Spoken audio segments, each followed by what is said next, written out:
El día de hoy vamos a hablar sobre la maestría en psicología educativa y neuroeducación. ¿Cuál es la relación que tiene estas ciencias o estas disciplinas? Así que muchas gracias, Liliana, gracias a todo el equipo de la universidad y al área de posgrado. Así que bienvenidos a todos. Gracias también por conectarse el día de hoy y estar con nosotros. Bueno, si les parece, entonces comenzamos con esta propuesta que les voy a traer el día de hoy, ¿sí? El poder de la neuroeducación. El día de hoy vamos a hablar de un tema que involucra emociones, neurodiversidad y bienestar. Vamos a centrarlo en entornos educativos porque vamos a hablar de la neuroeducación. Por lo tanto, resulta muy interesante el poder abarcar estas diversas temáticas. Como les contaba Liliana al comienzo de esta conferencia, pues he viajado en diferentes o he estado en diferentes países, he podido visitar diferentes universidades, instituciones públicas, privadas, ¿no? Para conocer la realidad de la educación en Nicaragua, Costa Rica, ¿no? En Panamá, Colombia, Ecuador, Perú y otros países de Europa, para que este conocimiento lo podamos de alguna forma transmitir dentro de la maestría en psicología educativa y neuroeducación que más adelante van a hablarles un poco más como parte de esta propuesta de posgrado. Así que comencemos con esta propuesta súper interesante. Hablemos de neuroeducación, pero voy a comenzar con una reflexión para cada uno de ustedes. De seguro habrán aquí muchos psicólogos, educadores, muchas personas que trabajan en el ámbito pedagógico o simplemente están interesados en la neuroeducación, muchos de ustedes. Yo quisiera que en este momento comiencen a reflexionar sobre algo. Es cierto que en las universidades y a nivel pregrado, posgrado, nos comienzan a hablar de la neurociencia ¿desde qué perspectiva? De seguro, muchos de nosotros nos comienzan a hablar desde el cerebro. Es decir, el cerebro es el centro de los procesos que cada uno de nosotros tiene. El cerebro matemático, el cerebro del lenguaje, el cerebro de la persona autista y así, ¿no? Del TDAH y todo esto. O la perspectiva del cerebro no está mal, es una perspectiva que en los últimos 30, 40 años nos ha dado mucha información para entender el lado no solamente del comportamiento, sino también la cognición, las emociones y aspectos metabólicos que vamos a hablar más adelante. Entonces, para referirnos y entender la neuroeducación en los últimos 20, 30 años, nos hemos centrado los científicos, los psicólogos, los educadores. ¿En qué nos hemos centrado? Básicamente en ese desarrollo de entender el cerebro a través de justamente la neuroimagen, a través de escáneres cerebrales, lo cual no está mal. Entender al cerebro es supremamente vital. Entender qué sucede en el proceso de aprendizaje, la neuroplasticidad, las conexiones, la neurogénesis, el metabolismo neuronal, la producción de neurotransmisores, cómo se forma una memoria, cómo desaparece, entre comillas, una memoria. ¿Qué es eso de la poda neuronal? Ok, todo eso ha sido investigado desde el cerebro, lo cual no está mal, claramente. Pero yo les invito a pensar algo. No es que en realidad nuestro comportamiento, nuestras emociones, nuestros pensamientos no solamente dependen del cerebro y no solamente de la cognición. Es decir, quisiera que ustedes puedan pensar un poco más porque justamente en el área de posgrado estamos invitándoles a ustedes a no solo centrarnos en las capacidades y funcionalidades y estructuras del cerebro, sino ir mucho más allá. Vamos a abordar entonces el día de hoy una perspectiva diferente a la neuroeducación, una neuroeducación que aborde aspectos más integrales, completos, ¿no? Que aborde esa completitud, digamos, conexión cerebro con el cuerpo. Esa rama integral últimamente de la ciencia que muchas universidades, investigadores le llaman endocrinología, ¿cierto? No sé si habrán escuchado ese término. Pero entonces, ¿por qué no llamamos a esto la conexión cuerpo-cerebro? O es decir, el ser humano de una forma más integral. Por eso es que cuando nace la neuroeducación, justamente nace, ahí está en pantalla, en el gráfico, en el medio, estos círculos que están en intersección, psicología, neurociencia, educación. Y en el centro aparece en neurociencia educacional o neuroeducación. Entonces, eso fue propuesto ya hace mucho, hace más de 15, 20 años. Pero el día de hoy ya no solamente podemos entender que la neurociencia, la educación y la psicología nos dan una visión de lo cómo aprendemos, cómo nos emocionamos, cómo nos comportamos. Tenemos que ir mucho más profundo. Esa conexión cuerpo-cerebro nos va a ayudar a entender qué sucede en nuestro corazón, en nuestro estómago, en nuestras vísceras, en nuestra parte somática. En los últimos años están habiendo muchas investigaciones sobre lo somático, es decir, cómo la psicología puede generar efectos somáticos, es decir, por qué late más rápido nuestro corazón cuando estamos ansiosos, porque tenemos algún estreñimiento de un estudiante, de una persona con ansiedad, con depresión, cuando estamos en estados alterados de la psicología, es decir, cuando estamos en una salud mental desafiante. ¿No? ¿Por qué sucede que el cuerpo también se ve afectado en eso? Entonces, esto es muy importante, colegas. Entonces, entendamos que la psicología, la neurociencia y la educación, no solamente la neurociencia desde aspectos cognitivos y cerebrales, sino vamos a abarcar el día de hoy de aspectos más integrales. Antes de pasar a la siguiente lámina, también les invito a que puedan ustedes reflexionar que la neuroeducación no solamente se debe de alimentar de la psicología, de la neurociencia y de la educación, sino también les invito, a partir de un artículo que publiqué hace poco, de que podamos centrarnos en algo importante, en la medicina. La medicina tiene grandes aportes para poder trasladarlos al ámbito de la educación. Los hábitos de sueño, los hábitos de alimentación, las pausas activas y el ejercicio, las relaciones positivas, la bondad, el optimismo, todo tienen valores médicos, por decirlo así, de la medicina 3.0 que puede aportar a eso que llamamos el día de hoy neuroeducación. Todo esto que les digo son aspectos técnicos, epistemológicos, sí, pero supremamente vitales. Si ustedes desean aprender neuroeducación, si ustedes desean aprender de neurociencia y de una psicología diferente, les invito a que enfoquen a sus pacientes, a sus estudiantes, a sus usuarios o el entendimiento y la comprensión del ser humano de una forma integral desde aspectos integrales. La conexión cuerpo-cerebro nos va a ayudar muchísimo para entender eso de ahí. En pantalla, en el lado izquierdo, aparece un libro fundacional, un libro que nos ayudó a entender y a formar lo que se llamaba neurociencia educacional. Así que ese libro de Marshall, de Butterworth y de Tolby es supremamente vital si quieren ustedes aprender de neuroeducación, ¿sí? ¿Ok? De Neuroscience, Educational Neuroscience, ¿ok? Bueno, ese libro también está disponible en español para los que desean aprender mucho más. Sigamos entonces. Les decía que por muchos años, la neurociencia se ha centrado en qué? En el cerebro. Por ejemplo, en pantalla ustedes ven una investigación en la parte izquierda de su pantalla, una investigación de hace ya unos años atrás, que fue aproximadamente en los 90, si es que no me equivoco, Imagine Unconscious Semantic Priming.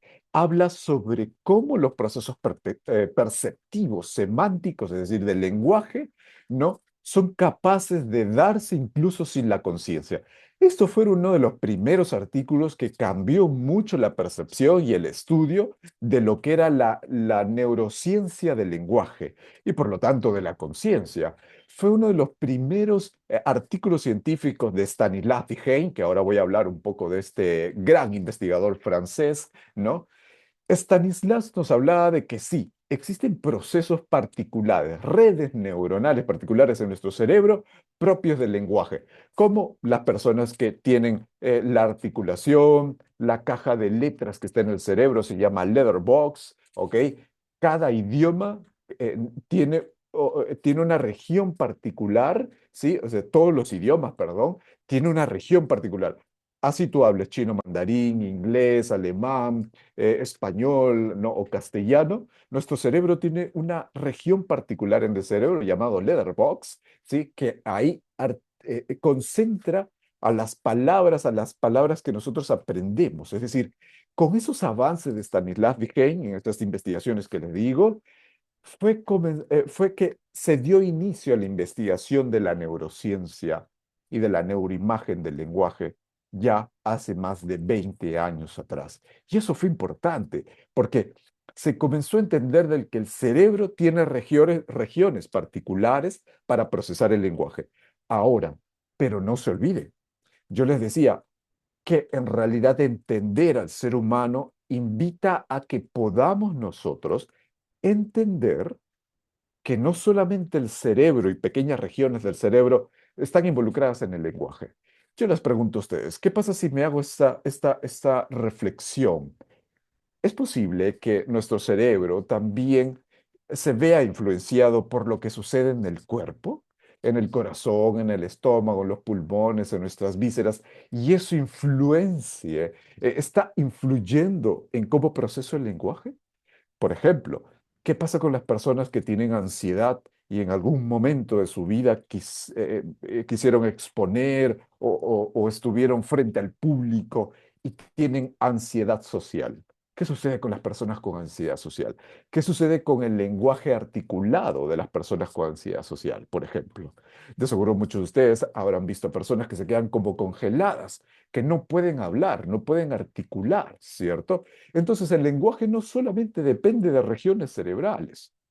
La ansiedad que viene de nuestro sistema nervioso autónomo, es decir, de las neuronas del cuerpo, también impactan sobre el lenguaje, sobre el cerebro, sobre cómo articulo. Si doy otro ejemplo, la ansiedad matemática, por ejemplo. La ansiedad matemática es un criterio no formal, ¿ok? De la psicología para categorizar a las personas que, por ejemplo, tienen dificultades para hacer cálculos, ¿no? O procesos simbólicos numéricos, ¿ok?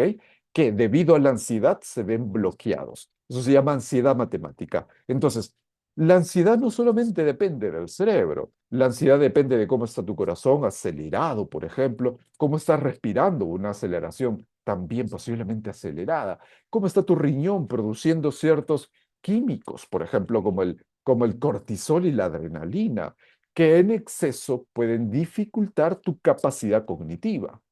Eso se llama ansiedad matemática. Y nuevamente, la ansiedad no solamente depende del procesamiento cerebral.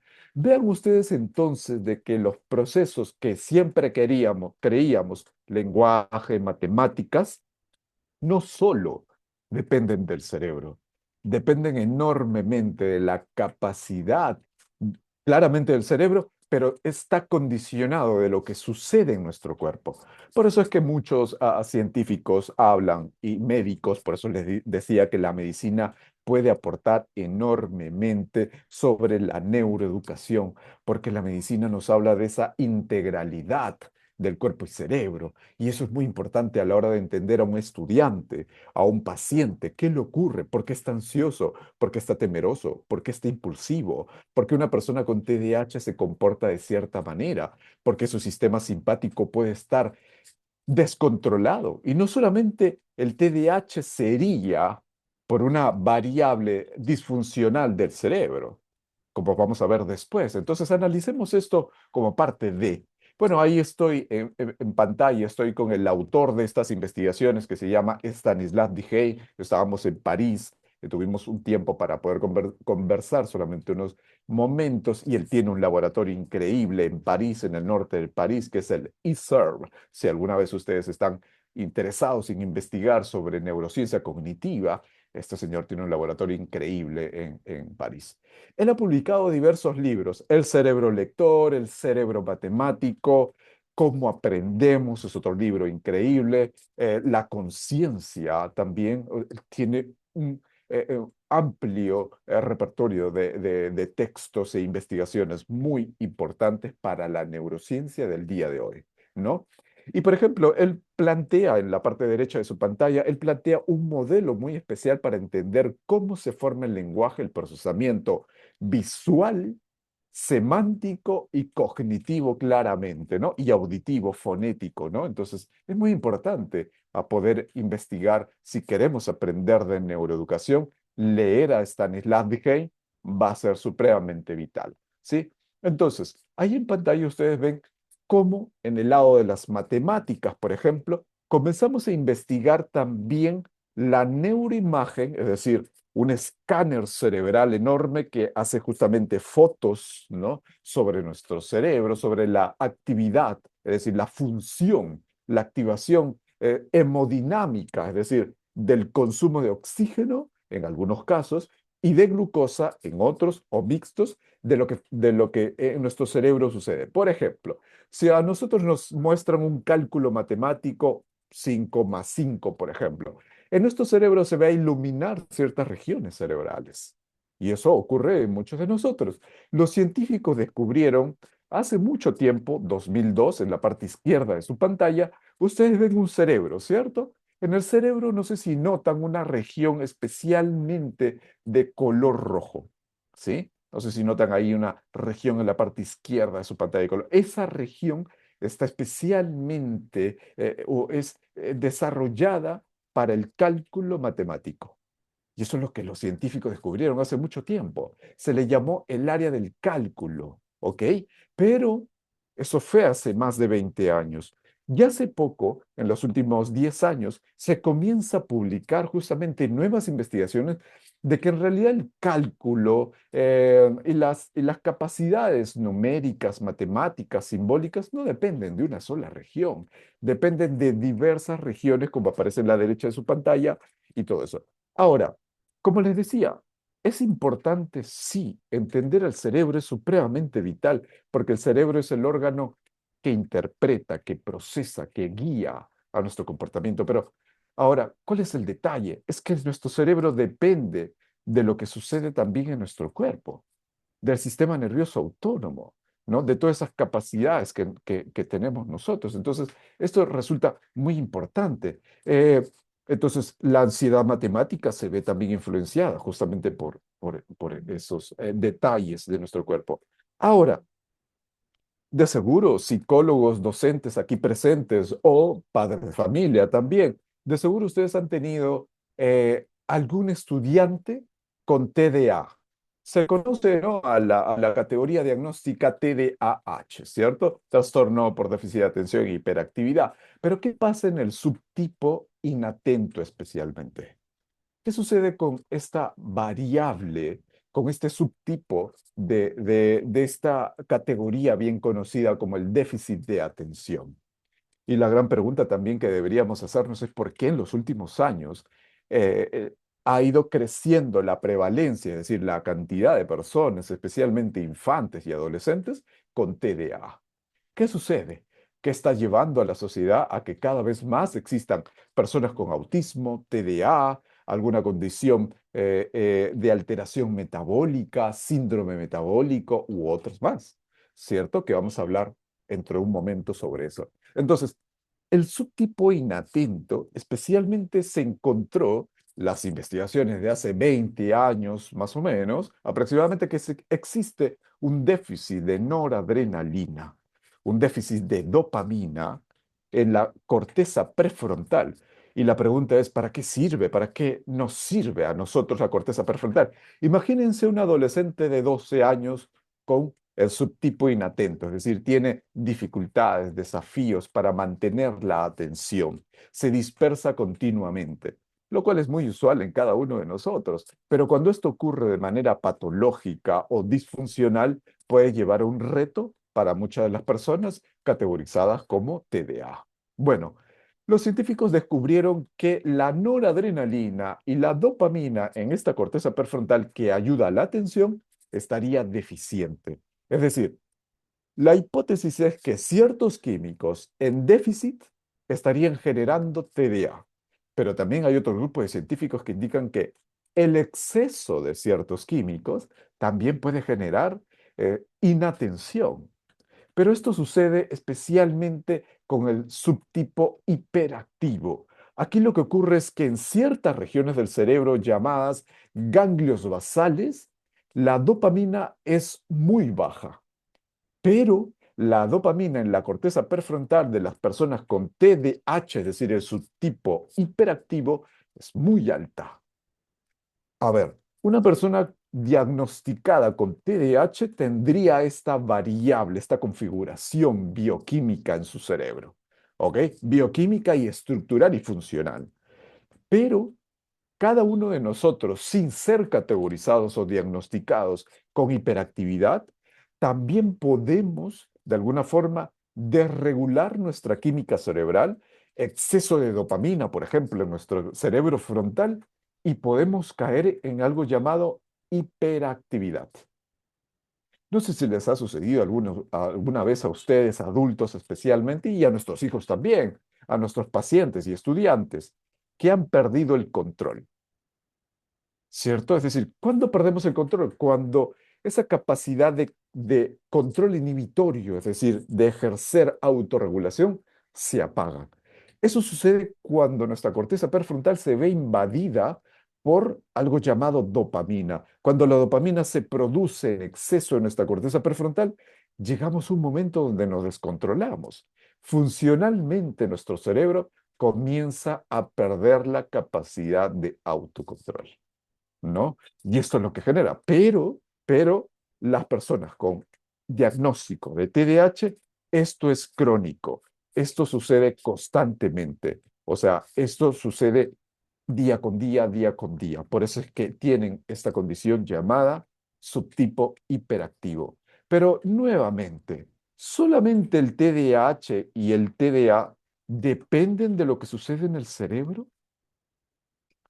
¿Qué pasa si una persona con déficit de noradrenalina y dopamina, finalmente, debido a ciertas acciones, aspectos terapéuticos y entre otros, esa persona logra tener un equilibrio noradrenérgico y dopaminérgico? Pero el ambiente es el que está condicionando su estrés. Por ejemplo, el ambiente tiene muchos detonantes, aspectos cambiantes, el aula de clases con una convivencia no funcional, por ejemplo, o vivir en una casa con mucho estrés, con unos padres ansiosos o estresados. Eso dispara tanto la inatención como la hiperactividad. Es decir, cualquier condición del ser humano en la neurodiversidad no solamente dependen de ese ser humano, sino también depende de las condiciones ambientales en las cuales la persona está viviendo. Claramente, obviamente, Gabriel, eso suena muy lógico. Sí, lo que pasa es que cuando nosotros trabajamos en las escuelas o siendo psicólogos ustedes, no, a veces no le prestamos atención a esos detalles, lo cual resulta importante y vital que ustedes cuando tengan un tratamiento, una intervención, una ayuda, consejería, también puedan ocuparse de esos aspectos, eh, aspectos tanto personales, pero también del contexto ambientales. Nuevamente es trabajar toda esa integralidad de la persona. Ahora, sigamos con esta lógica que estábamos analizando, el cerebro emocional. Nuevamente, ¿solamente el cerebro tiene emociones? Les pregunto a cada uno de ustedes para que puedan reflexionar. ¿Solamente la regulación emocional depende del cerebro? ¿Cuál es la región del cerebro de la regulación emocional? ¿Sí? Eso es muy interesante, porque yo les pregunto a ustedes, ¿cuáles son las técnicas o estrategias que ustedes aplican para regular las emociones? Si ustedes me hacen una lista de las técnicas, de las 5 cosas, de las 5 estrategias que ustedes tienen para regular las emociones, de seguro está incluido la respiración, las pausas activas, la meditación y entre otros. Todas estas técnicas son somáticas, es decir, ayudan a regular al cuerpo y eso hace que el cerebro, por lo tanto, en consecuencia, también se pueda regular. Nuevamente, el cerebro emocional es una parte de la regulación emocional. El cuerpo, el corazón, la respiración, el estómago, la microbiota, que más adelante voy a hablar un poco de eso, la microbiota también es parte de esa regulación emocional. Por ejemplo, ahí en pantalla, en la parte derecha, uno de los libros habla de la microbiota, si ustedes lo ven, ¿sí? Por favor, revisen los libros de la derecha, son supremamente importantes si ustedes quieren comenzar a entender la neurodiversidad, la neuroeducación o una nueva psicología. ¿Sí? Entonces, ¿por qué les hablo de la microbiota? Porque la microbiota es un gran ejemplo de cómo aspectos viscerales como los microbios y bacterias y virus y hongos que viven en tu estómago, en tus vísceras, en tus intestinos, en tu colon, son capaces de variar tu estado de ánimo. Todos sabemos que cuando tenemos un dolor de estómago nos sentimos mal, tristes, hasta incluso irritables o sensibles, ¿cierto? Ok, pero también puede suceder lo contrario, es decir, una persona muy preocupada, muy ansiosa, puede generar que justamente su ansiedad psicológica pueda cambiar, pueda alterar el estado de su microbiota.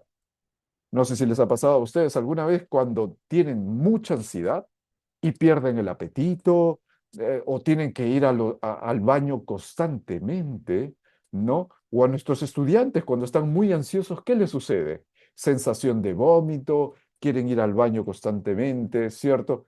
Eso se llama somatización. ¿Sí? O aspectos psicosomáticos. Es decir, nuestro cerebro, nuestra psicología también puede alterar lo que sucede en nuestras vísceras, en nuestro cuerpo, pero y viceversa también. Si nuestra microbiota, por ejemplo, que les decía que está almacenada en nuestro estómago, en el intestino, especialmente en el grueso, o que esa microbiota que ayuda a producir químicos, dopamina, serotonina, metabolitos, ácidos grasos de cadena corta, esa microbiota es vital para que tú te sientas bien porque ayuda a producir serotonina y la serotonina hace que tú te sientas calmado y feliz. Ayuda a producir dopamina y otros metabolitos para digerir a los alimentos. Imagínense que esa microbiota esté dañada. Tu alimentación, tu digestión, tu estado de ánimo comienza a alterarse. Lo que sucede en las escuelas del día de hoy es que el exceso de ciertos productos mata esa microbiota saludable que les estoy diciendo.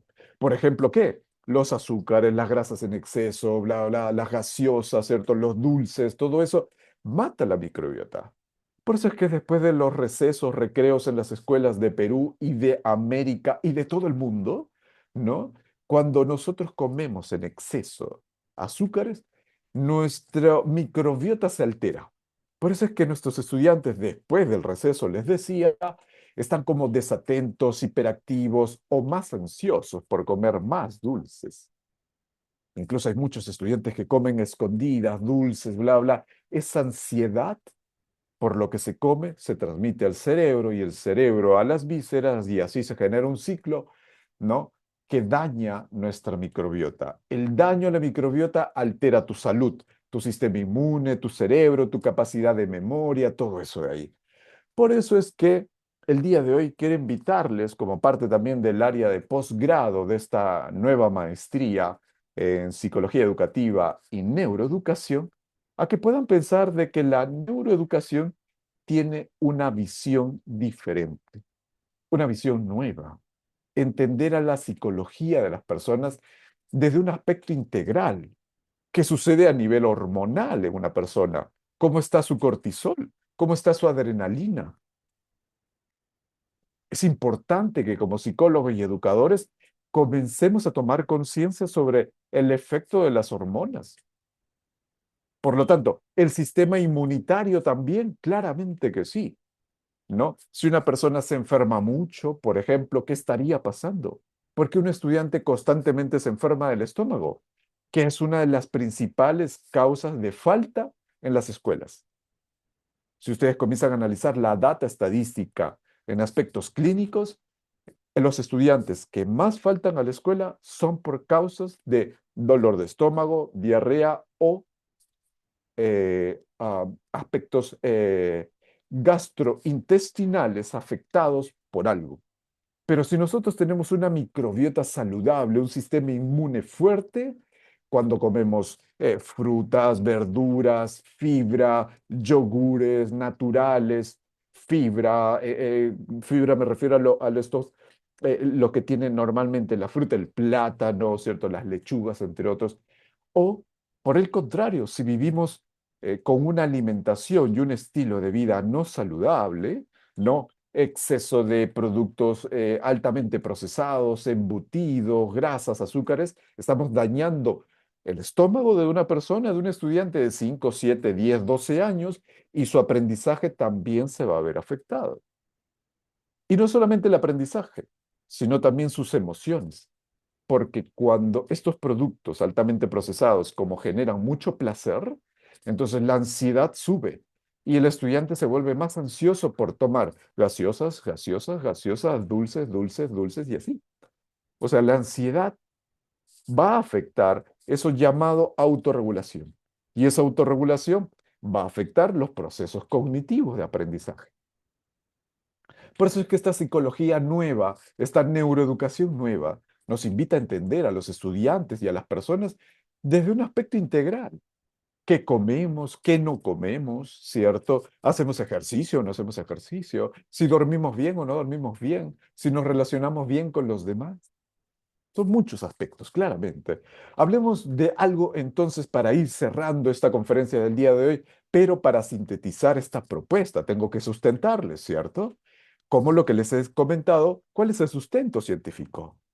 ¿Qué nos dicen las investigaciones? Por ejemplo, miren ustedes en pantalla este reporte de Scientific American, justamente en junio de 2025, es decir, hace unos meses nada más. Nos hablan de que ese mal metabolismo, esos malos hábitos de vida, esa mala alimentación, ese mal dormir y entre otras cosas que hacemos en un estilo de vida no saludable, son capaces de generar, por favor, lean, ahí está textualmente lo que dice el reporte de Scientific American, es que esto puede llevar a condiciones diversas como diabetes, es decir, diabetes, cáncer, autismo o enfermedades neurodegenerativas como Parkinson o Alzheimer. Es decir, mucho de lo que hacemos nosotros en el día a día, dormimos mal, comemos mal en exceso, no hacemos ejercicio y entre otras cosas, eso daña nuestro algo llamado metabolismo y eso daña tu cuerpo.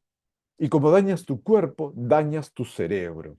Y es por eso que existe una crisis en las escuelas de impulsividad, de mala convivencia escolar, mal clima escolar, ¿cierto? Déficit en los procesos atencionales, motivacionales. Y a veces creemos de que la culpa es solamente del estudiante. El estudiante tiene la culpa porque no tiene motivación para aprender, no presta atención, bla, bla. Y nosotros como docentes tratamos de aplicar estrategias diversas para mejorar eso, pero no lo logramos. ¿Por qué? Porque puede ser que la causa de esa baja capacidad de aprendizaje o baja motivación emocional sea por aspectos tan básicos como duermen mal, comen mal y son muy sedentarios. Puede ser. Entonces analicemos muy bien eso de ahí. Eso que yo llamo metabolismo, es muy importante que ustedes averigüen sobre eso, porque es clave para entender el funcionamiento cerebral. El metabolismo es esa energía que tú gastas en el día a día, ¿cierto? Tú puedes generar más energía cuando haces más ejercicio.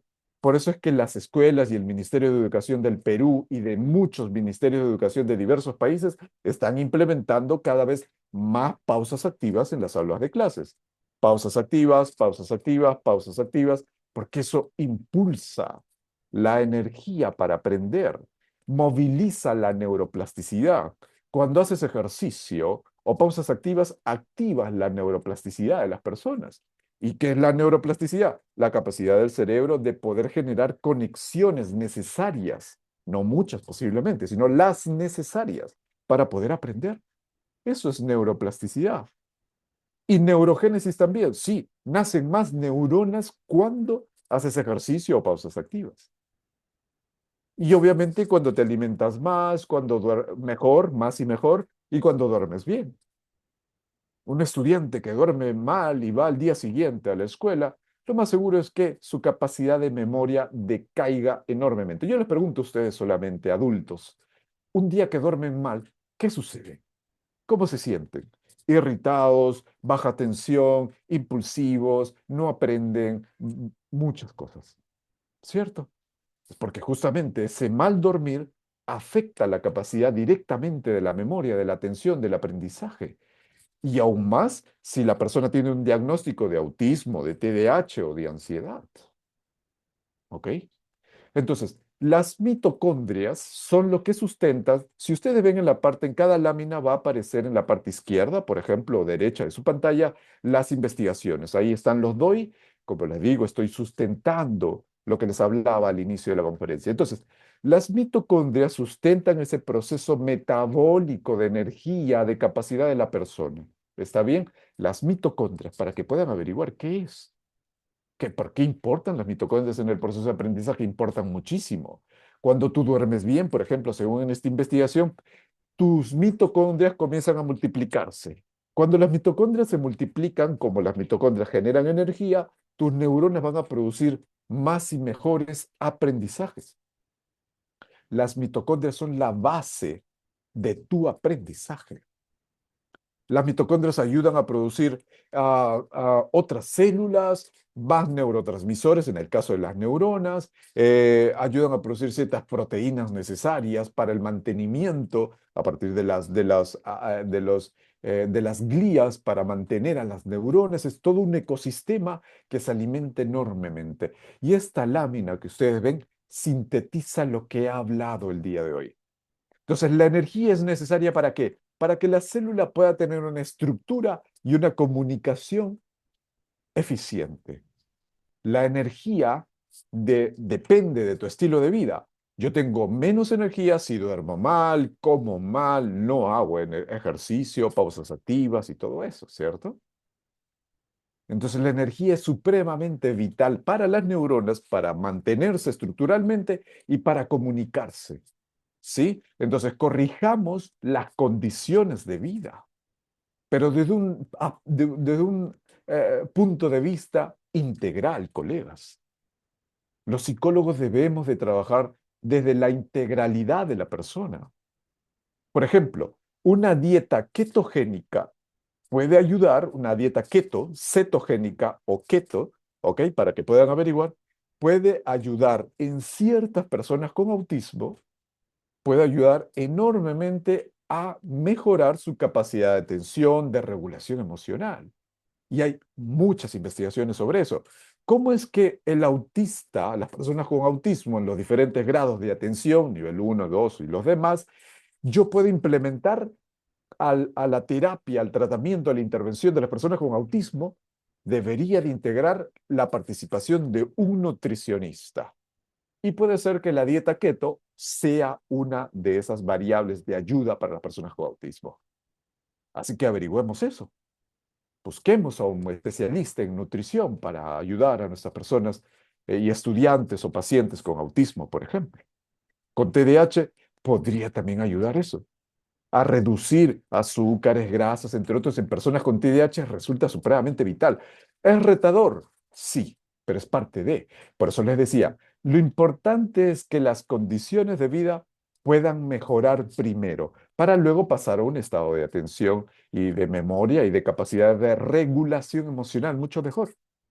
Nótese entonces que ya surge la pregunta, ¿y la regulación emocional de dónde viene?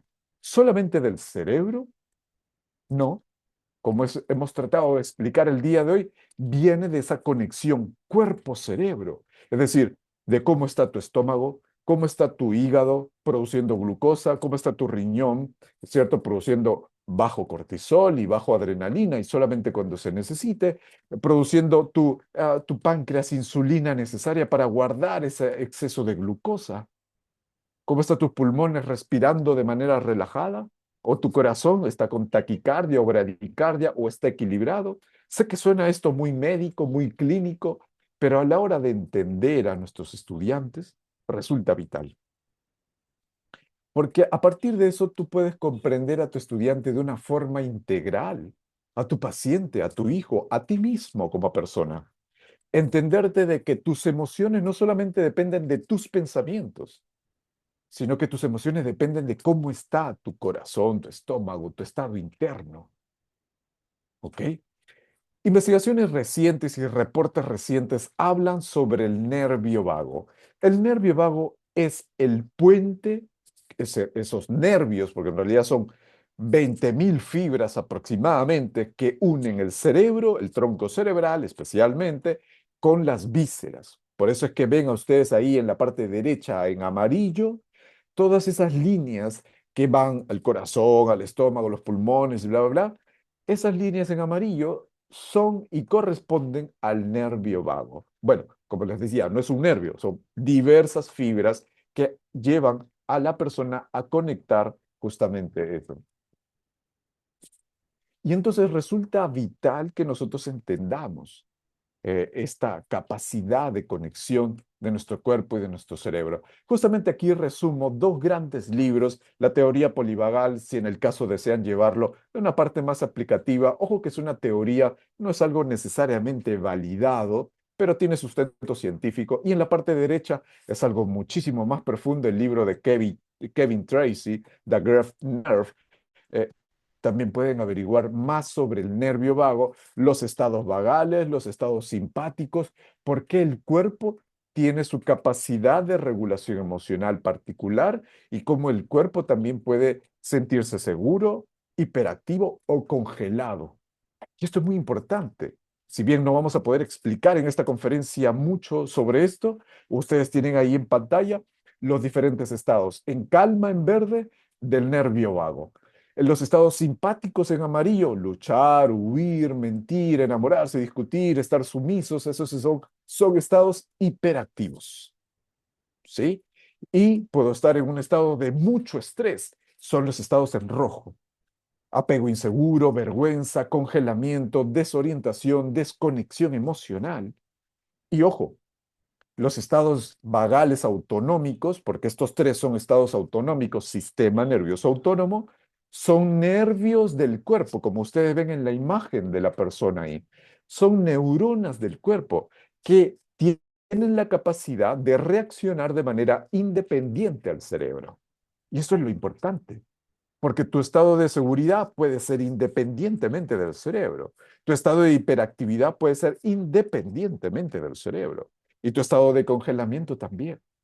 Por eso es que entender a una persona de lo que sucede en su cuerpo es vital, para luego entender qué sucede en su cerebro. ¿Sí? Por eso entender el sistema nervioso autónomo resulta supremamente vital. Y con esto ya pasamos a las preguntas. Ahora cerremos con un aspecto entonces global. ¿Qué hemos hablado el día de hoy? ¿Qué hemos visto? ¿Y qué va a ser parte de esta maestría en psicología educativa y neuroeducación de la Universidad Norbert Wiener? Vamos a hablar sobre aspectos integrales de la psicología y de la neuroeducación. Son aspectos novedosos, sí, pero nosotros en Perú podemos tomar la vanguardia y a través del nivel posgrado para comenzar a entender al ser humano, su psicología, su aprendizaje, su regulación emocional, no solo de estrategias cerebrales, lógicas, racionales, sino también de estrategias somáticas, corporales, estrategias integrales, qué comemos, qué no comemos, las pausas activas, el ejercicio, el dormir bien, todo eso. Y el aspecto inmunitario. Ustedes ven en pantalla, el nervio vago colabora enormemente también junto con la microbiota, pero en este caso el nervio vago colabora con los estados inmunitarios de la persona. Una persona que se enferma mucho posiblemente tenga un nervio vago con un tono bajo, así es como se llama. Un nervio vago con tono bajo. Y eso hace que justamente el nervio vago no pueda permitir ayudar a la inmunidad del cuerpo. Todo eso está explicado en la lámina y las referencias están en la parte derecha de la pantalla. No vamos a poder entrar a detalle, pero quiero que entiendan de que el ser humano debe de entenderse de su globalidad. Ustedes se preguntarán, ¿y cómo activo el nervio vago? Con esto ya cierro. Pues respiración diafragmática, ¿sí? Respiración diafragmática. Ahí está en pantalla. Averigüe mucho sobre estrategias y técnicas de respiración diafragmática. ¿Cómo más puedo estimular el nervio vago para sentirme bien, con calma, cantar o tararear? Hay muchas investigaciones y aparecen ahí en pantalla sobre cómo el cantar, el tararear ayuda a regular las emociones. ¿Ok? Apliquen todo eso para poder establecer procesos de regulación emocional a través del sistema nervioso y de la integración cuerpo-cerebro que invita a hablar esta maestría. Gracias, Liliana. Gracias a la universidad por esta gran invitación. Muchas gracias, Gabriel, por esta excelente exposición que nos has hecho. Definitivamente la neuroeducación, como tú bien lo mencionas, nos permite comprender, ¿no? Que aprender no es solo un proceso cognitivo, como bien lo has dicho, lo has resaltado, sino que es profundamente emocional, ¿no? Social y biológico. Entonces yo creo que las recomendaciones que nos has dado también nos va a servir, ¿no? Tanto a digamos, a las personas que están aquí desde sus diferentes roles, y a veces es desconocimiento, ¿no? Lo que te hemos escuchado decir, por ejemplo, estos cambios fisiológicos que se dan a veces en los estudiantes y que a veces no sabemos a qué atribuirlos, ¿no? Mira cómo todo está relacionado con el aspecto emocional, con la alimentación. Entonces, yo creo que educar desde la neuroeducación es educar para la vida realmente. Así que te agradecemos la excelente ponencia de hoy y también pues la invitación que has hecho a la maestría. Esta nueva maestría que es una maestría que está en lanzamiento y que aquí tenemos también en el chat de Zoom, tenemos un enlace para aquellos que están interesados también en recibir información acerca de esta nueva maestría en psicología educativa y neuroeducación, pues ahí tienen un enlace que se les está compartiendo también para evaluar el evento y también para recibir información si así lo desean. Muchísimas gracias, Gabriel. Y ahora pasamos a la ronda de preguntas. Si hubiera alguna inquietud, alguna pregunta específica para Gabriel sobre el tema expuesto, estamos atentos.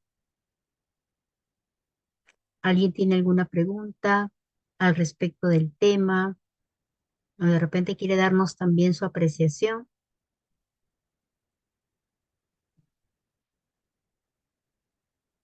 ¿Alguna inquietud? Están activados los micrófonos y también el chat de esta sesión.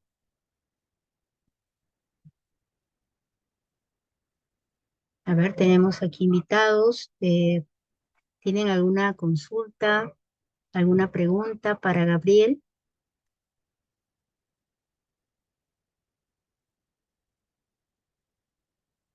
¿Ninguna? A ver, veamos. Aquí tenemos Gabriel, Marlene. Te formula una pregunta. Marlene Tapia dice, ¿cuáles son los principales cambios neurológicos en la adolescencia que deberíamos considerar en la escuela? Muy interesante, Marlene. Te invito a que puedas averiguar sobre los cambios de estado simpáticos, como estábamos hablando, especialmente en la adolescencia. A ver, eh, existe una capacidad del adolescente desde un punto de vista contextual, Marlene y colegas, que invita a nosotros a ver al adolescente desde su potencialidad. Yo les invito a que tratemos de entender a los adolescentes desde esas capacidades cognitivas, emocionales que ellos tienen, ¿no? Hormonales, sociales, y qué es lo que ellos valoran, ¿no? En su desarrollo personal, social, para así después entender su biología. ¿Sí? Tratemos de entenderlo así, como primer análisis que yo pueda invitar. Ahora sí pasemos a responder los cambios neurológicos. Ok, la corteza prefrontal Marlene de una persona adolescente, estoy hablando entre 12, 13 años hasta los 20, 25, 30 años, resultan ser muy vitales e importantes. La corteza prefrontal termina su proceso de maduración, mielinización, ¿cierto? Y desarrollo neuronal, poda neuronal y todo eso de ahí. Pasado los 25, 30 años, es decir, un adolescente de 12, 13 años, ¿tiene la capacidad de control inhibitorio? Sí la tiene, pero está en desarrollo, ¿no? Porque su corteza prefrontal todavía le está permitiendo regular sus emociones, todavía está en desarrollo, por eso es la palabra. Ellos están desarrollando las habilidades de autocontrol, las habilidades de control motor, las habilidades de planificación, de flexibilidad. Para eso, Marlene, es importante que el adulto o los adultos que son modelos de esos adolescentes le brinden justamente un modelo positivo de modelos de cómo regular la ansiedad, de cómo regular sus hábitos de sueño, de alimentación. Nosotros somos los modelos justamente de esos adolescentes. ¿Cómo están en proceso de desarrollo, estimada Marlene? Necesitan acompañamiento y validación. Dos palabras supremamente mágicas. Acompaña y valida. Acompaña y valida. Y así, Gabriel, tengo un hijo adolescente, ya tiene 20 años. Todavía acompáñalo y valídalo. Ya tiene 25, Gabriel. Acompaña y valídalo. Es la función de nosotros como padres, incluso docentes universitarios. Gabriel, tengo un estudiante en la universidad de 25 años. También tengo que acompañar y validar. Por eso es que muchos de nosotros, y es la propuesta que yo planteo también a diferentes ministerios, es que nosotros los docentes somos el segundo modelo de apego emocional para los estudiantes, ¿no? Y eso ayuda y refuerza un modelo seguro o ayuda y refuerza un modelo no seguro emocionalmente.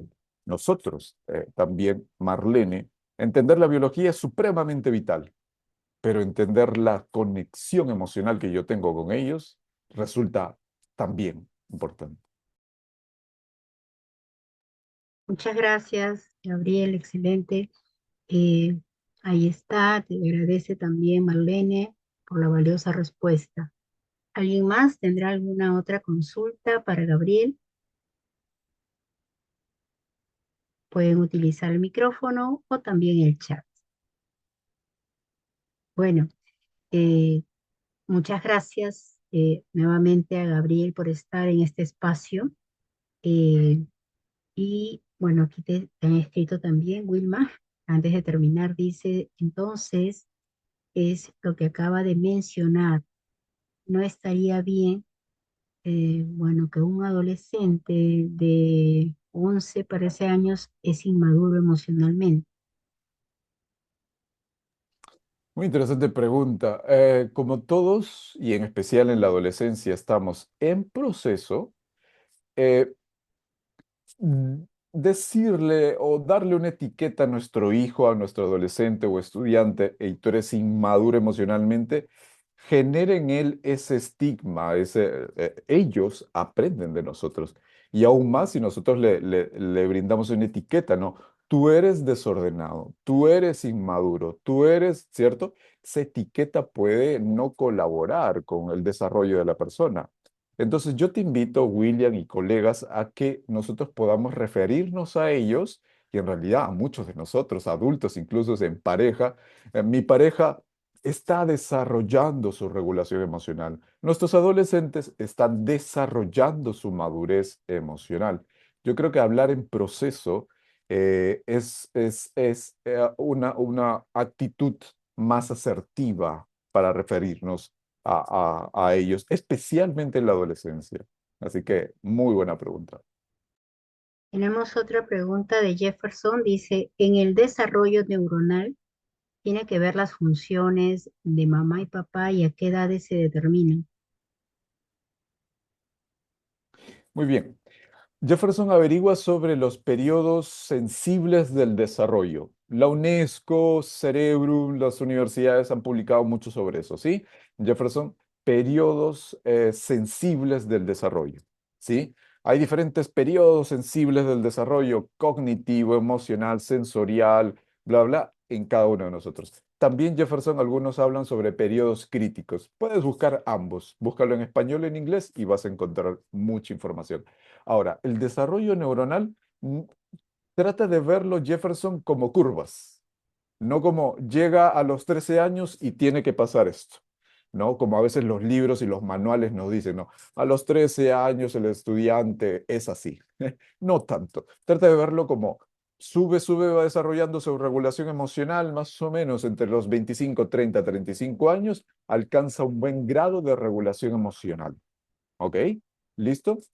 Ojo, que nuevamente no significa que a los 35 ya la persona deba de regularse bien, ser maduro y bla, bla, bla. Son temas referenciales y estadísticos. Ahora, ¿qué tiene que ver la mamá y el papá?